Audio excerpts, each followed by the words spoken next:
হাফেজ নগর জামে মসজিদ কয় বছর যাবত এই জায়গায় আর কি স্থাপিত হয়েছে?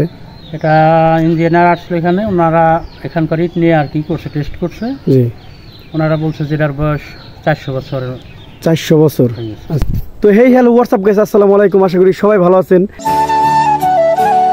ঠিক আপনার পানি উঠায় তারপর তারা আর কি ব্যবহার করতো কিংবা উজু করতো।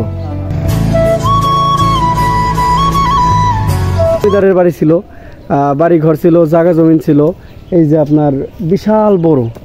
আমার ইমাম সাহেব বলল যে এই জায়গা থেকে আপনার দিঘি যদি শেষ করতে যাই, এই জায়গা থেকে একদম ঘুরতে ঘুরতে ঘুরতে ঘুরতে ঘুরতে ঘুরতে বিশাল বড় জায়গা।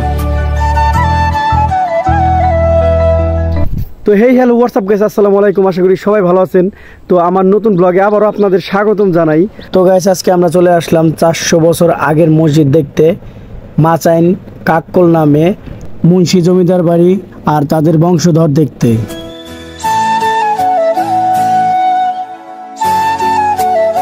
হাফেজ নগর জামে মসজিদ, এই যে মাশাআল্লাহ অনেক সুন্দর। আর এই যে আমাদের মাঝে এই মসজিদের ইমাম সাহেব রয়েছে।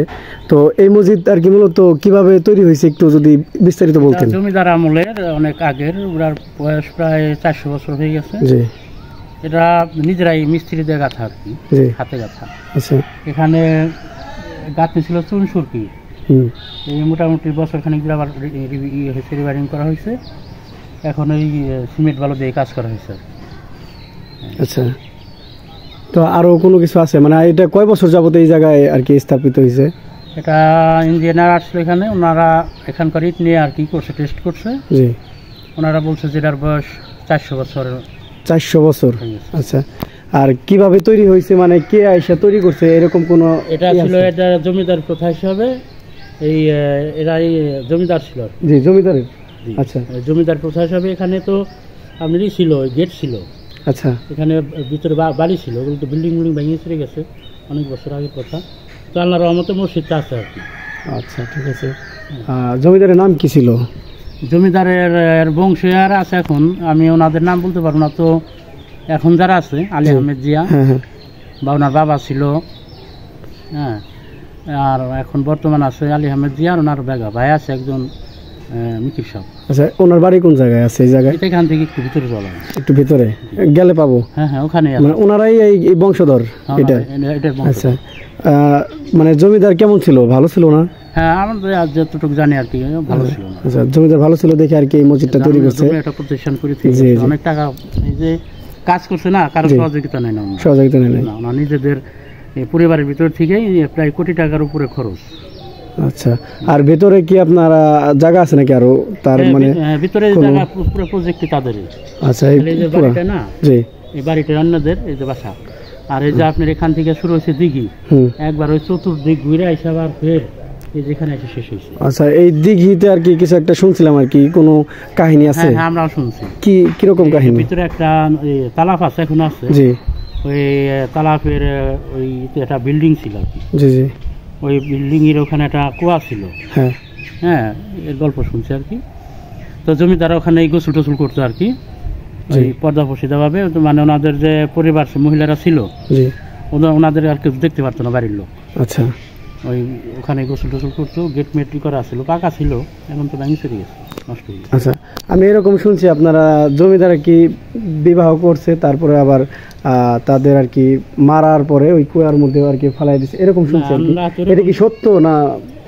তাদের বউ মারার কথা শুনিনি, তত দেখা গেছে যে অনেক বছর আগে, প্রায় 300-350 বছর আগে আমরা মুরব্বী শুনছি আর কি, যে কোনো মহিলা এখান থেকে একজন পালকি নিয়ে মহিলা যায় না, পালকি ব্যবহার করতো। জি, ওই নতুন বউ নিয়ে গেলে ওরা না ওটা ই করতো আর কি, এই ভিতরে লোক দিয়ে ভিতরে নিত।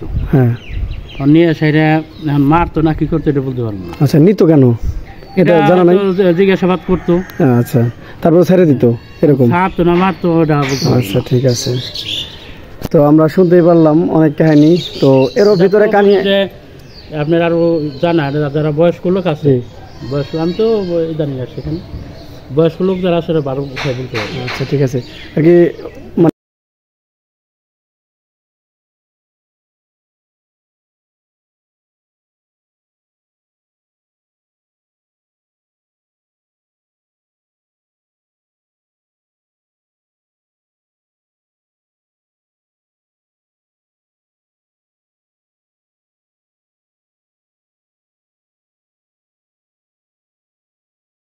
আর গাইস এই জায়গায় আপনার মসজিদের জন্য এই কুয়া আর কি দেওয়া হয়েছিল।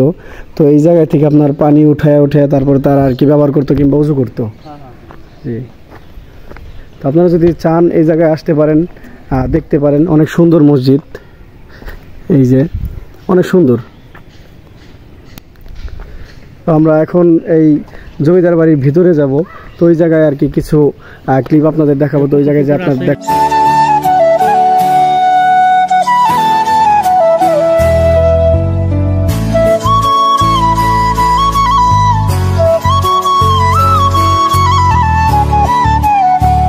আর গাইস এখন আমি আছি দিঘিতে।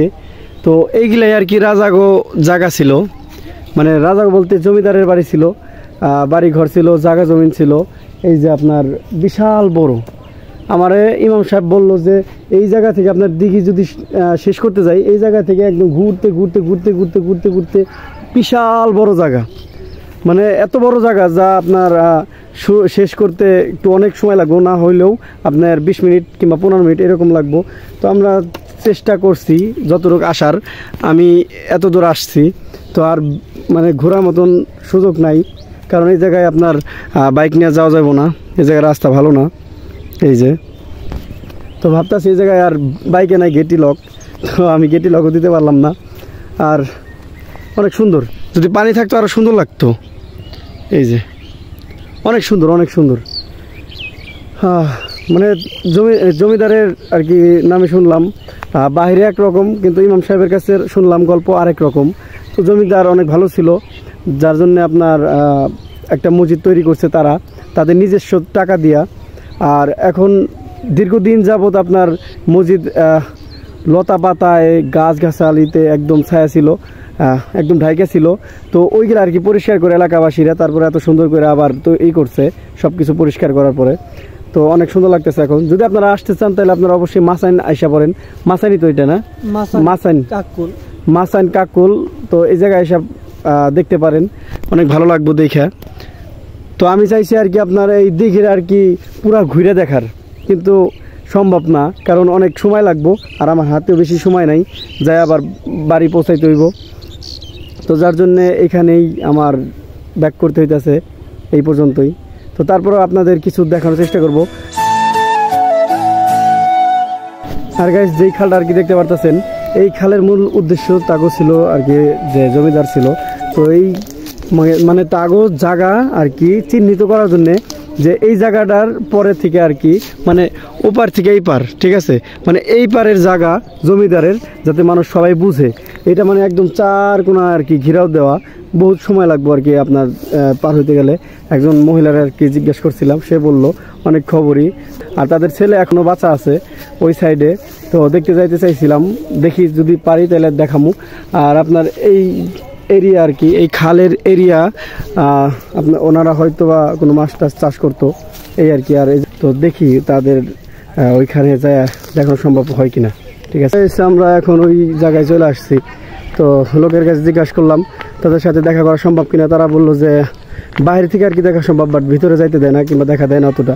তো আমার আর কি দেখার ইচ্ছা জাগলো যে জমিদারের বংশধর কেমন দেখতে। তো এটা আর কি মূল উদ্দেশ্য। তো দেখি ওই জায়গায় যায় দেখা যায় কিনা কিংবা দেখা করা যায় কিনা। তো গাইস অবশেষে জমিদারের বংশধরের সাথে দেখা হয়েছিল। তো তার কাছে অনেক কিছু শুনলাম, ছবি তুলছি, বের হয়েছিল, তার সাথে দেখা করা অনেক কষ্ট হয়েছে। তো এই যে আপনারা দেখতে পারতেছেন, তারা আমি স্ক্রিনে দিয়ে দিছি। তো অনেক সুন্দর সে, মাশাল্লাহ। আর সে তার ব্যবহার অনেক ভালো, ভদ্রতার খাতিরে আমার সাথে কথা বললো, অনেক ভালো। তো এই পর্যন্তই ছিল। ভালো থাকবেন, সুস্থ থাকবেন, আর আমার জন্য দোয়া করবেন আর সাপোর্ট করেন।